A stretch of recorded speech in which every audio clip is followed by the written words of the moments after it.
Hello, everyone. It's great to be with you. We'll begin with a prayer, then I'll introduce myself and we'll lay out the agenda for you. So thank you for dropping in. In nomine Patris et Filii et Spiritus Sancti. Amen. Ave Maria, gratia plena Dominus tecum, benedicta tu in mulieribus et benedictus fructus ventris tui, Iesus. Sancta Maria, Mater Dei, ora pro nobis peccatoribus, nunc et in hora mortis nostrae. Amen. In nomine Patris et Filii et Spiritus Sancti. Amen. I hope everyone can hear me. I am Edward Schaefer. I am the president. I am the founder of the Collegium. So there's very little about the school that I don't know, and I'm very happy to share with you our progress to date. We've got a great group of students this year, and I want to share with you a little bit about the school, about the entrance requirements since you're looking at colleges, and then a few particular announcements of things that you won't find on our website that have happened very recently. So I'm going to go ahead and I assume at the end we'll have some time for questions if you have specific questions. So I'm going to jump right in now, and I'm going to use our view book. Something's not working here. Hold on. There we go. I'm going to kind of annotate our view book. Some of you may have seen it. It's getting an enormous amount of traffic, but I'm going to give some annotations to it if you can. So as you begin, I think some of the salient parts of the college are right there. We are up in the upper left. This is a picture of the square in Hagerstown, Maryland. We are a downtown school in a small town of 40,000 people. We are very much part of the community, and we're delighted to be so. And we are in an extraordinarily beautiful part of the country. Within minutes of the downtown, you're in rolling hills and agricultural and farm cattle area. So it's just an extraordinarily beautiful place. Down in the lower right is our city park, which for a city of the size of Hagerstown, it's also extraordinary. What you see there is a view of the Museum of Fine Arts, which is one of only 3 accredited art museums in the state of Maryland, overlooking the beautiful lake. There are walking trails. Jonathan Hager's original home is there. There are more ducks and geese than you could ever imagine, tennis courts and walking trails. To the left is our housing. I will talk a little bit more about that, but we house right now students and faculty in the ancient historic Hamilton Hotel. It was built by Governor Hamilton in the 1880s, and it's been completely rehabbed. In fact, the last section will open in the next 2 or 3 weeks. And up in the upper right corner, the heart and soul of who we are, the traditional Latin Mass. That's a solemn Mass from our convocation. And of course, the students in the middle. We can't have a college without the students. Now, we say that we're faithful to the unchanging magisterium of the church. We are affordable. We are I think, probably the lowest cost private institution in the country, and probably lower than many public institutions. And classical, I will talk about that in a little bit. I've mentioned Hagerstown, and what you see on the right is a beautiful contrast between the rolling hills. The top picture is a view over South Mountain, which is where the earliest monument to George Washington stands on South Mountain. The Appalachian Trail comes through South Mountain, and it's a perfect example of what the area where we are looks like. I love driving in. I was in Washington, D.C. yesterday, and coming home, you go over those 3 mountains before you come into Hagerstown, and it's breathtakingly beautiful. And there's the downtown, as I've already described it.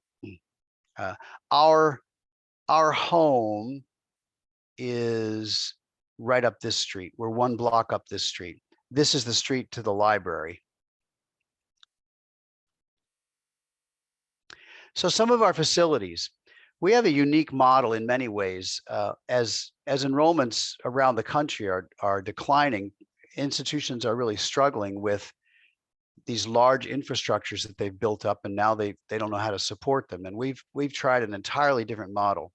So these are the main buildings that we use. This is the county library, is our library of record. We have our own collection of books as well, but The library is a state-of-the-art facility with computers, study rooms, the archives to Western Maryland. It's just a beautiful place to work, study, and prepare for classes. And they've got actually some of their collection is very useful to us. They are in the estate of a Catholic philanthropist who every few years the estate grants them money to put Catholic books into the library. And so there are some very good books actually specifically for us. St. Mary's goes all the way back to 1758. It's a small but just elegantly appointed church inside. Architecturally, it's one of the more humble buildings in town. This was a German Reformed area, and the Catholics was kind of mission territory. But it was they've done a beautiful job. This particular building goes back to 1826, and it's had its own history of renovations and things, but it has not been renovated, changed in any significant way since 1961. So we still have the marble altars. We've got 3 altars. In fact, yesterday we had Mass for the Exaltation of the Holy Cross, and it was prayed on the Blessed Virgin's altar. I'll talk about the food situation in a little bit. That's one of the restaurants where we eat. Up here is where we have our classes. The University of Maryland, Hagerstown is a teaching center, and we lease space in there. And they're state-of-the-art classrooms. We're delighted to have them. The Maryland Theater is a completely restored vaudeville house, which is now the home of the Maryland Symphony. We have a school night. We'll go to a Mozart Symphony evening in November. We're going to go see Macbeth in October, and there are probably 2 or 3 events there a week. It's a great center to an arts and entertainment district. I'm going to play a short little video about what our students say about the housing.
So let me add a couple. Yes. We unfortunately were not able to hear. Oh. Sorry. Um. You may have to change your mic setting on Zoom if you go to mute and then click that little up arrow, and then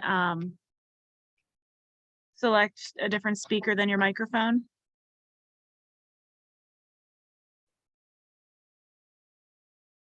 All right, let me try that one more time, and then let me see what happens. Let's see, 6 speakers.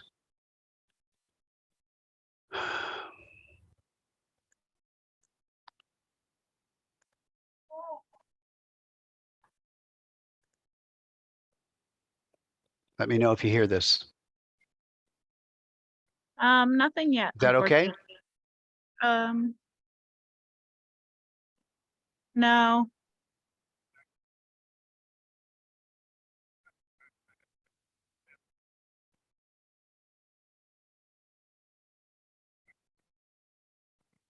If you want, I can grab or if you want to post the link in the chat, that way people can watch it on their own.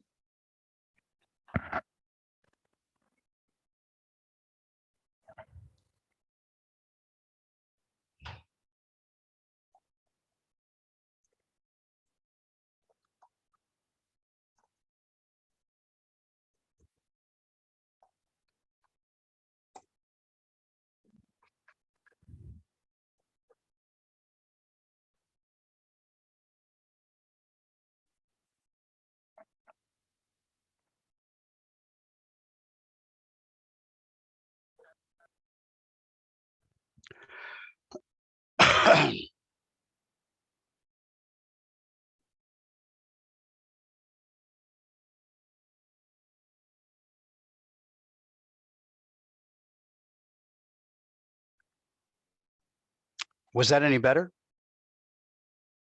Unfortunately, we still could not hear it. All right. Well, we're Zoom, going to have to just, yeah, Zoom does this sometimes. If you want to grab the link and put it in the chat, that way students can watch it later, that would be great. okay, hold on. Let me do that. All right. You can hear me now though, correct? Yes, loud and clear. All right, but I don't hear you. I hear you on a different set of speakers. Let me do. All right. Okay. I will uh, hmm, I will give you the link to this where I'm pulling this view book, and this view book, all of these are hot buttons, so they will take you right to that video. Unfortunately, it's nice to be Okay. able to hear the students talk, but all right, we'll let that go. However, let me say a couple things about that they brought up. We have a unique meal plan that the students actually devise. This is one of the things being a new and a small institution that you can do. We started with a contract with a particular restaurant, and it, for a number of reasons, it didn't work out as well as we had hoped it would. So now we work with 10 different restaurants in town. In addition, faculty and my wife will once a week or once every other week will actually prepare the meal. But so students will go on to a site that they set up, and they pull from the restaurant's menu and they order what they want. And then an hour before we go, we call the order in, and the music and the food is ready for us when we get there. So everybody gets exactly what they want, and we're helping the businesses downtown. And at the same time, we're not wasting food that doesn't get eaten, and so on and so forth. So it's turned out to be a really, really good system. And our students just really like being together. They're just an incredible group. So meals, we're never sure how long meals will take. Sometimes they just drag on because people are just chatting and having a good time. They talked about the housing. The housing is extraordinary, but I thought I'd add that to about the meals.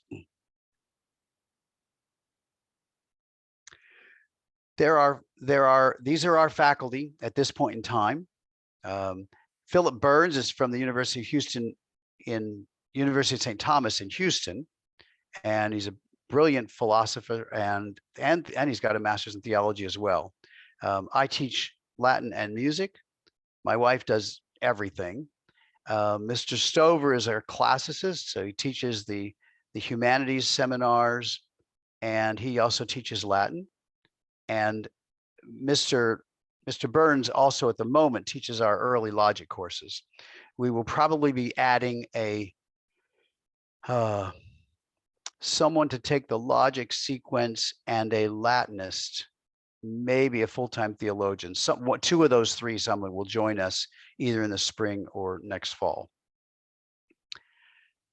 I'll talk a little bit about this group. We don't talk about this, we try to live this, but we have what we call the 4 marks of the school. Hold on, sorry. There we go. The first is, I'm going to match the first and the third together. The first is to know God is to love God. And the third is in the world, but not of the world. So our primary mission is to help students strengthen their faith, get the resources and the formation they need to live lives of virtue that will get them to heaven. That's the primary focus of who we are. Now, as it turns out, the skill sets that you get in that kind of education and formation also prepare you very well for almost all the jobs there are out in the workforce, or to go into graduate school for specific kinds of work. So we are an academic institution, therefore to know God is primary to who we are. And I'll talk a little bit about how the curriculum focuses on that. And we integrate that with a prayer life that helps us to understand that role, or that goal of learning to know God is to exist in this world and function in this world and serve this world without becoming a part of it. Cantate Domino, we have a kind of a musical culture. We've got a scola. School of Men, School of Women. They sing some mixed things together. We sing Lauds and Vespers every day, and we have High Mass every Sunday. And then on special days, the Feast of St. Michael is coming up, and we'll have a High Mass on that day as well. And then Ora et Labora, that's taken from the Benedictine motto. And we have a integrated work program into our entire program. Every student works at least 8 hours a week, partly for the spiritual benefits of work, partly to help them get experience in the workforce, and partially to help us offset and keep the costs down. So the employers pay us, they don't pay the students.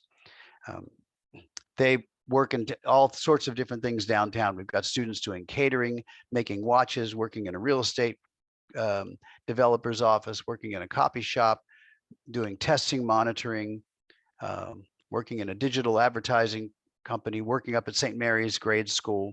So they do all sorts of things downtown. We also have a special little ceremony that we do. This helps us understand the spiritual benefits of work.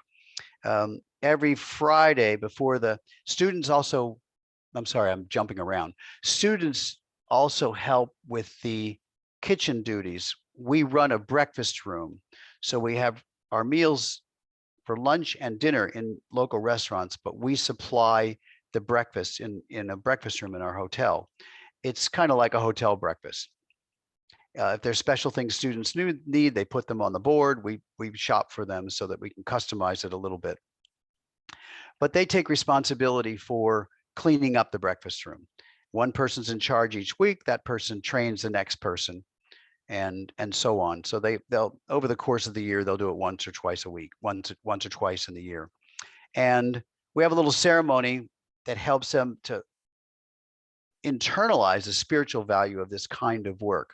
So at the end of Lauds on Friday, before the shift changes, the person leaving the week and the person starting the next week will come up, and there's some chants that we sing and pray for their success, Thanksgiving for the work they've done, and for the success of the following week. So we try to keep everything that we do integrated into a spiritual life, which is a good segue to here. We have the traditional Latin Mass. We are specifically dedicated to tradition, and I will talk about that in a moment. But we are specifically dedicated to tradition.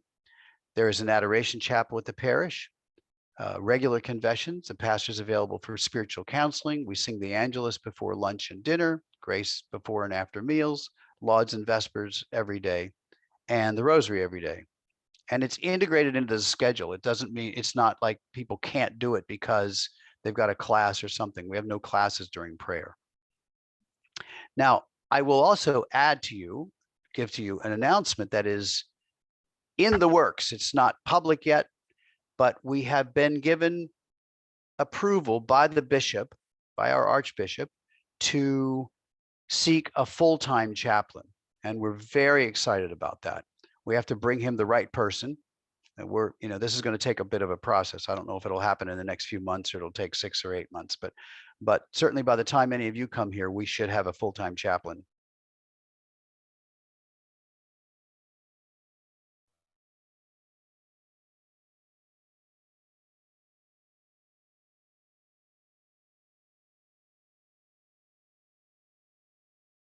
It's been a while in coming.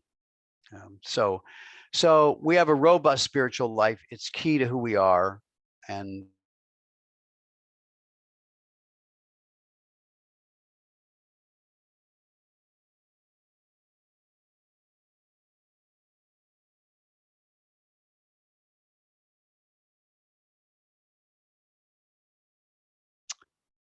I'll talk a little bit about the curriculum, because this also relates to, I wonder if I can get this to be a little bit bigger for you. There are a couple of things I can say about the curriculum. It is a classic liberal arts curriculum. There is one curriculum. Everybody takes all the same courses. There are no electives. In that way, it's similar to a Great Books program. We are slightly different than a Straight Books program. We have a little more flexibility in terms of the text that we use, and we have more flexibility in terms of the pedagogical methods that we use. So in that regard, I think we've chosen that direction rather than just duplicating a great books program. You will see, I hope you can see, there is a process, and this is what one of the things we mean when we say classical liberal arts school. There is a process that we follow in the way that we educate. So those of you that are in Colby, you're familiar with the trivium and the quadrivium. Well, we do the same thing on a more advanced level. We start with those subjects, the trivium, grammar, rhetoric, logic, those things that teach us how to think, how to examine problems, how to approach them, how to express our thoughts clearly, both in writing and orally. And we use that background to then engage the natural and physical sciences, those things that we can see in this world. And from there, we progress to philosophy and theology, those things that are equally as real, but that are not as visible to us. And all of that is geared toward the search for truth, which is God. You'll also see we have a Catholic seminar that is rotating topics courses that do things of particular interest. So for example, for the freshmen this year, we're looking at the structure and the history of the Mass itself to help them gain a deeper level of understanding and spiritual involvement in the Mass. The same thing with the Divine Office. And we'll take a couple of weeks to look at the motu proprio, Traditionis Custodes, and we're careful about how we do this. We will look at this as a way to study the extent and the limits of papal authority with regard to liturgical legislation. So it's a perfect example to do that. So we study contemporary topics as well.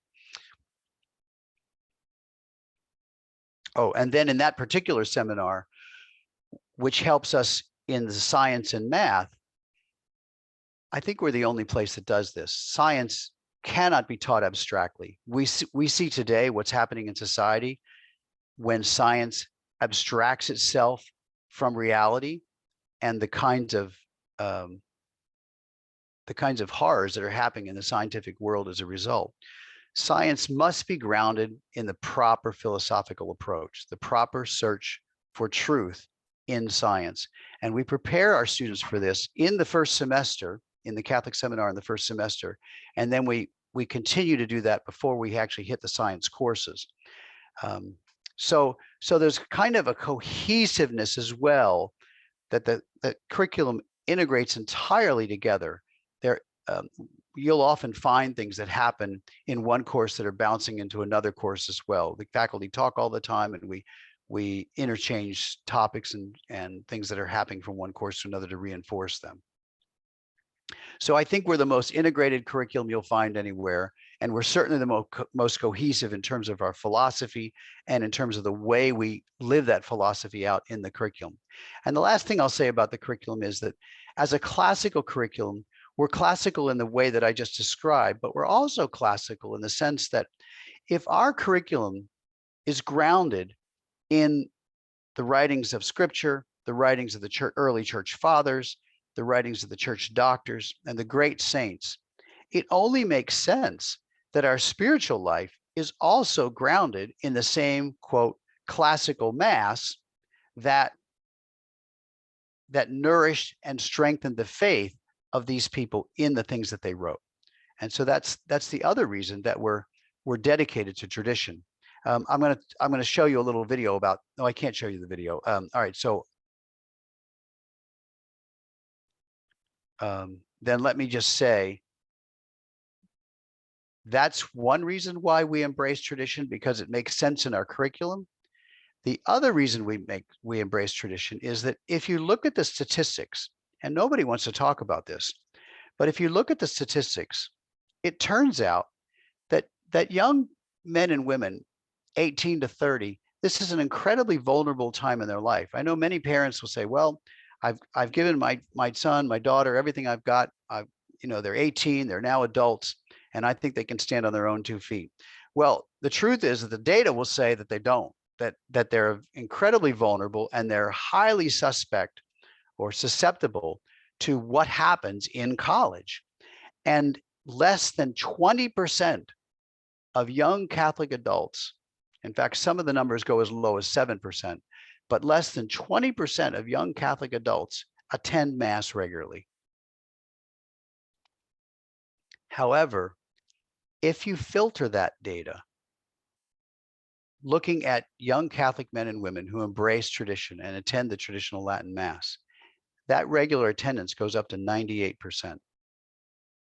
And because our primary goal is to help young men and women live lives that will get them to heaven, we want them to be connected to their faith. We want them to be connected to the church and attending Mass. That's kind of a minimum bar, right? Attending Mass on a regular basis. And so we embrace tradition for that reason as well, because the data says it's the best way to help people stay connected to the faith. Let's go on. Ora et labora. I mentioned earlier, we have a work program, and our students will do anything from helping run a laundry that we own to making watches. Down in the lower right corner, we had a student that had a job on a dairy farm last year. It was quite an experience taking him out there every morning at 4:30 in the morning. Activities. Excuse me. Because we are a small institution, we have to depend on student input to help create activities. And this has started out to be a really excellent year. Tuesday night, Father Cibelli, the pastor, came over and we had a pretzel night.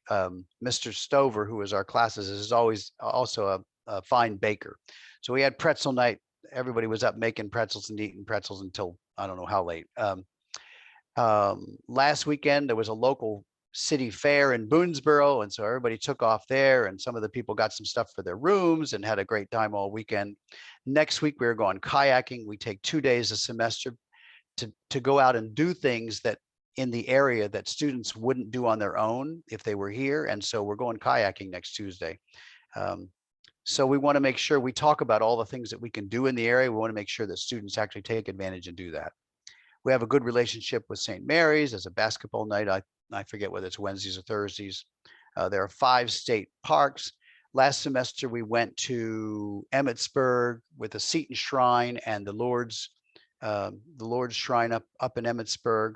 The semester before that, we went into DC and enjoyed the National Basilica of the Immaculate Conception and a number of the great museums in town. So we're pretty active in making sure that students have things to do and they spend enjoyable time together. As we grow, they will, and the student council that we have will sort of flesh that out and discern more specific things that they're interested in doing pending the population.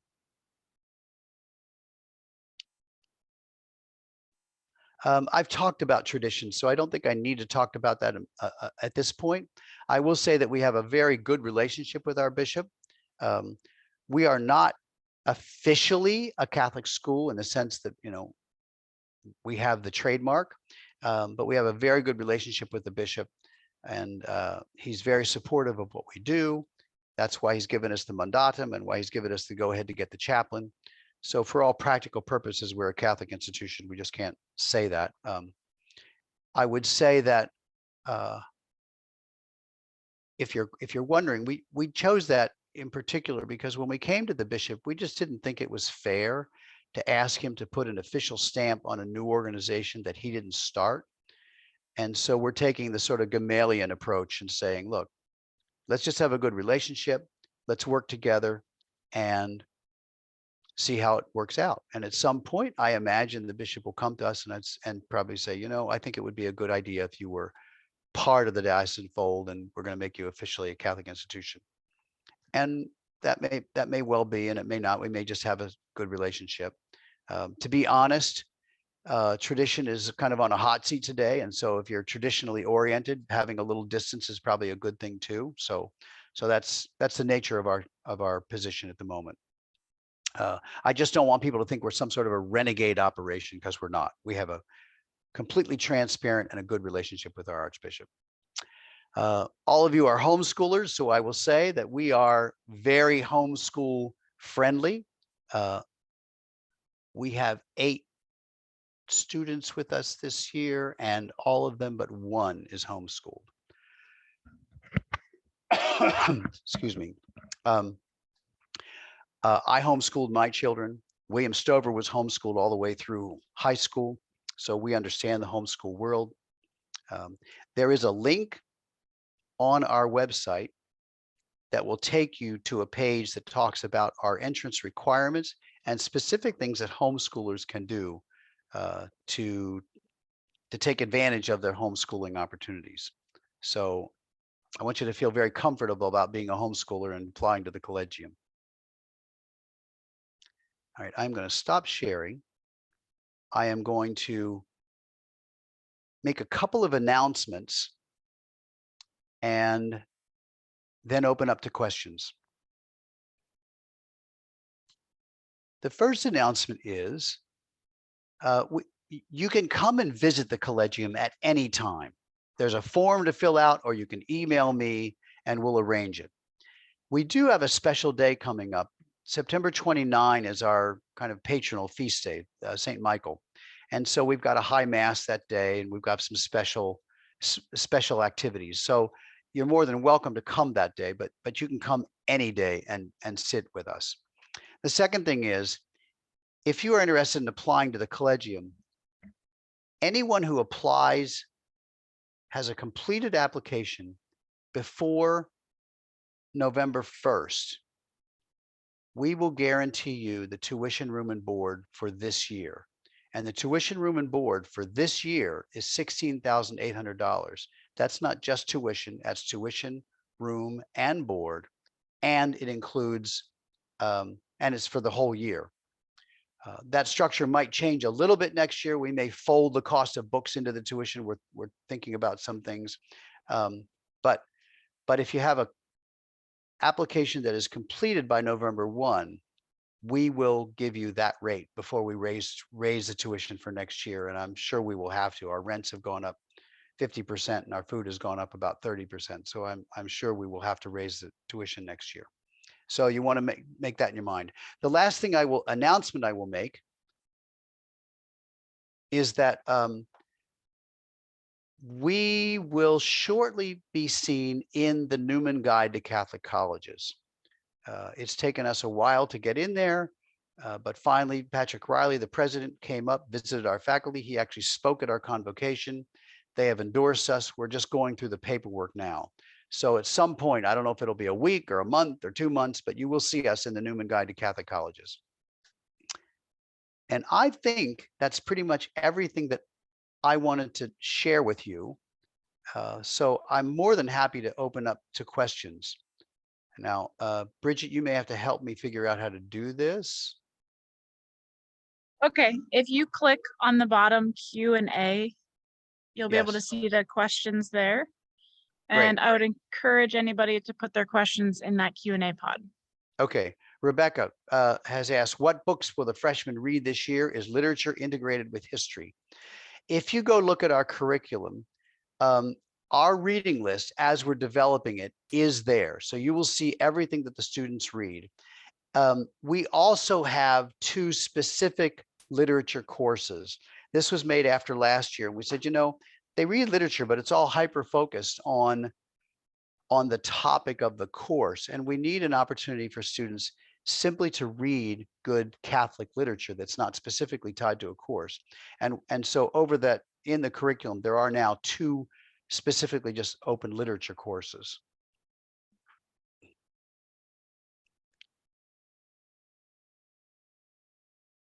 Okay, other questions?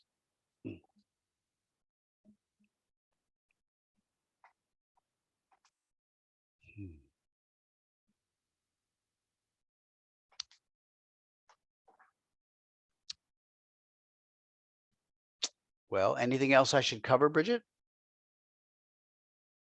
I don't think so. I think that was great. Does anybody else have any? I know what I need to get you the link to the yeah. to the view book. Hold on, let me. It's going to take me a second to find that. Hold on. Yep, if you just put it in the chat, that would be great. That way everybody can grab it. And in the meantime, if anybody has any last minute questions on anything, please put them in the Q&A pod. I did enable chat if you guys wanted to thank Mr. Schaefer. All right, hold on. And we actually have a question. Yes, From about online Clarice. courses. Okay. Let me get this. Let me find the chat. I don't see it.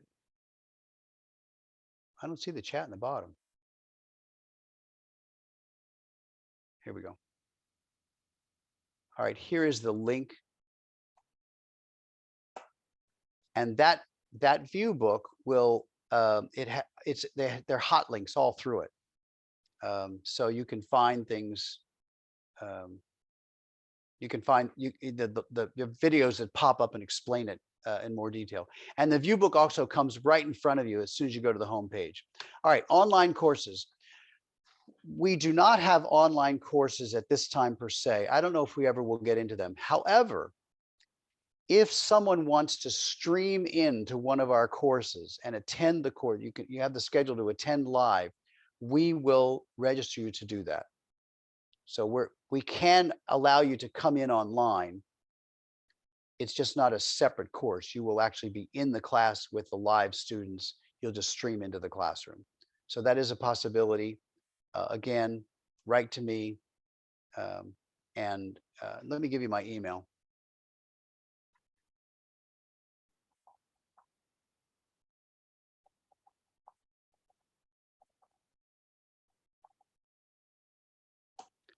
You're welcome to write to me about that. We are located in the Archdiocese of Baltimore. Now, let me say something about Baltimore. Baltimore contains the entire state of Maryland. Baltimore is a very, politically, you would say it's a very blue area. All right, it's a very liberal area. Western Maryland, where we are located, is a very red conservative area. Just using that, all right?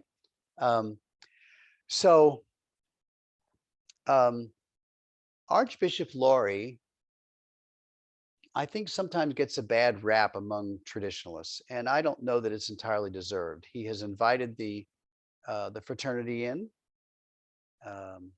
He has certainly welcomed us and been very supportive of us, and he had more than enough opportunity to sort of crush this operation, and he chose not to.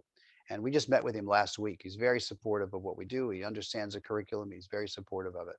So, you know, he's in a hot spot, just given where he is. But we have had a very good relationship with him, and I think I expect that to continue. Growth in enrollments. Yes, I think our final student enrollment will be somewhere in the neighborhood of 100 students. We are preparing for a total enrollment next year between 20 and 30. I would like that to be a little on the higher side than the lower side, 26 or 7, if we can do that. That's our expectation. We'll have housing for about 27 students next year.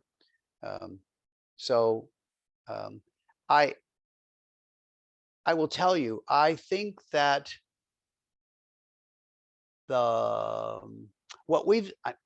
if your parents, you know, forgive me if this hits a soft, raw button. When I speak to parents, what I'm learning is the kinds of things that are important to parents when students are at home seem to completely disappear when they start looking for colleges, and they're looking for sports teams and amenities and all kinds of things like that. I don't think we ever intended to be over 120, but I think that number will come closer to 100 now, is what I think. So that's what that is.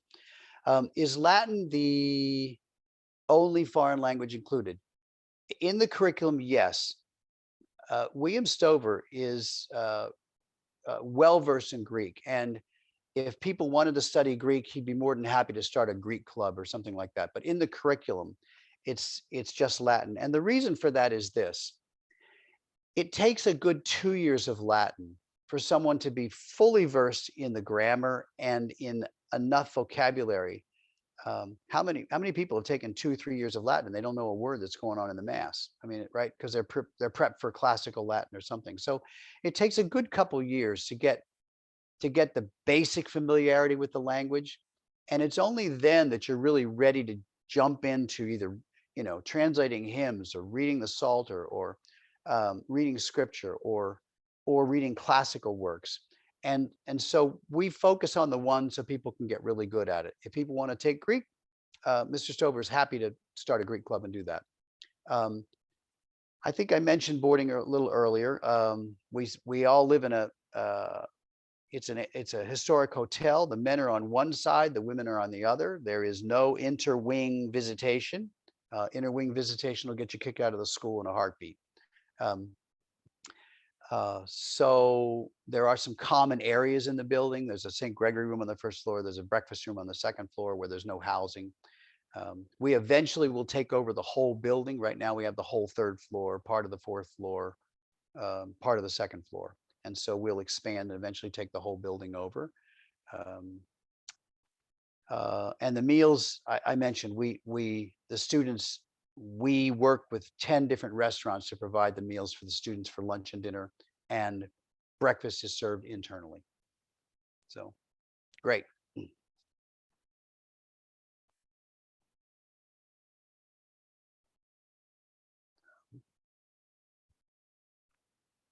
Okay, well, again, I'm more than delighted if people want to email me with specific questions. We'd love to see you visit. We'd love to see you apply. Thank you for coming. It's been a pleasure to be here with you. And I think homeschooling is an incredibly great choice in today's educational world. Colby does a really fine job with their curriculum, and you as parents, I think, should be given a lot of credit for making that decision. I know my wife and I, we homeschooled back in the Middle Ages when it was very unpopular, and it was one of the best decisions we made in our marriage with regard to our family. It took some sacrifices and things, as I'm sure it does with you, but it was one of the best decisions we made, and I wholeheartedly endorse it and encourage you to keep at it. So.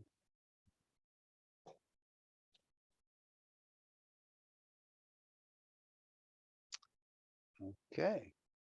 Well, Bridget, I think I'm in your hands. All right. Do you mind closing us with a quick prayer? Sure. Thank you. In nomine Patris et Filii et Spiritus Sancti. Amen. Gloria Patri et Filio et Spiritui Sancto. Sic erat in principio et nunc et semper et in saecula saeculorum. Amen. In nomine Patris et Filii et Spiritus Sancti. Amen.